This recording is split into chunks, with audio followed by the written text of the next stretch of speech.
আমরা জানি বাংলাদেশের বেশিরভাগ মানুষই গরিব। তোরা কি জানিস গরিব কাক কয়? এ বদনা কত গরিব কাকে বলে? আমরা সাধারণত জানি বস্তুগত এবং অবস্তুগত ভাবে কোনো কিছু চাই কিন্তু পাই না, তাকেই কয় অভাব। আরে এটা তো আমি শুনবার চাইনি, বাস্তবে অভাব কাক কয় সেটা ক। ও সেটা শুনবেন, সেটা তো আমি আরো ভালো কবার পারবো। কলে শুনি।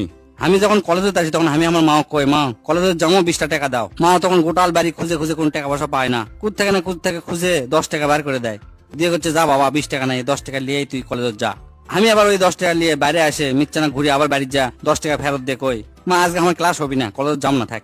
সেই 10 টাকা ফেরত দিয়ে আবার হাঁটে হাঁটে কলেজে আসি।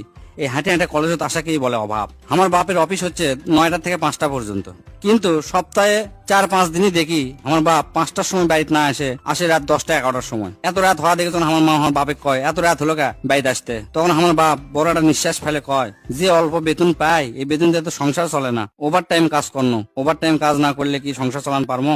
বাপের এই অতিরিক্ত কষ্ট আর পরিশ্রমী হচ্ছে আমার কাছে অভাব।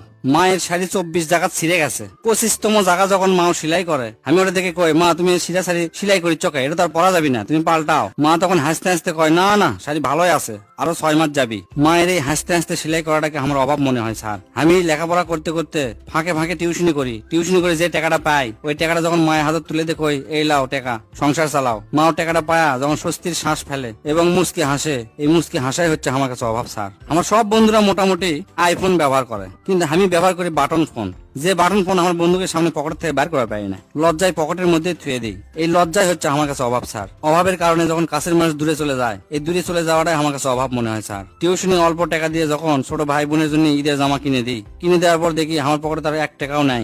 এই লিজের জন্য কিছু না কিনাটাই আমার কাছে অভাব স্যার। সারা মাস প্রাইভেট পড়ে যখন প্রাইভেটের টাকা আমার বাপের কাছে এত শরম পায়, আমার ছোট বোন, এই শরম পাওয়াটাই আমার কাছে অভাব মনে হয় স্যার। আমার বাপ 3 মাস পর খুব কষ্ট করে 1 পোয়া গোস্ত যখন কিনে নিয়ে আসে এবং সেই গোস্ত হয় মাত্র 4 থেকে 5 টুকরা, এই 5 টুকরা গোস্তের সাথে বেশি করে আলু দিয়ে যখন আমার মা রান্না করে, রান্না শেষে খাওয়ার সময় এই 5 টুকরা গোস্ত আমাকে আর আমার ছোট বোনক তুলে দেয়, আর আমার বাবক তুলে দেয় আলু।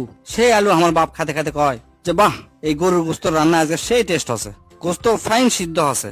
এই যে মিথ্যা অভিনয় করে, এই মিথ্যা অভিনয়টা আমার কাছে অভাব মনে হয় স্যার। 3 মাস ধরে যখন আমার বাপে করছি আব্বা আমার একটা ক্যালকুলেটর লাগবে, প্রতিদিন আমার বাপ খালি হাতে আসে। আমি যখন জিজ্ঞেস করি তখন কয় এ হে লিয়ে আসমো, আমার মনেই নাই। কিন্তু আমি জানি আমার বাপের পকেটের টাকা নাই। বাপের এই মিথ্যা অভিনয় আমার কাছে মনে হয় অভাব। থাক আর তো ক লাগবি না, তুই আমাকে এলে কি শুনালি রে? তোর এলে কথা শুনে আমার তো বুকের মধ্যে ঝড় উঠে গেল। এত বাস্তব উদাহরণ তো তোর কাছ থেকে আমি শুনবার চাইনি। যাই হোক, তোরা ভালো করে লেখাপড়া কর, প্রতিষ্ঠিত হ। আমি চাই ইনকা অভাব জান তোকে কারোর মধ্যে না আসে। আমি দোয়া করি তোরা ভালো একটা ব্যবসা করে বা ভালো একটা চাকরি নিয়ে তোরা তোকে সংসার ভালো মতো চলা, এই কামনাই করি। কারণ অভাব জিনিসটা খুব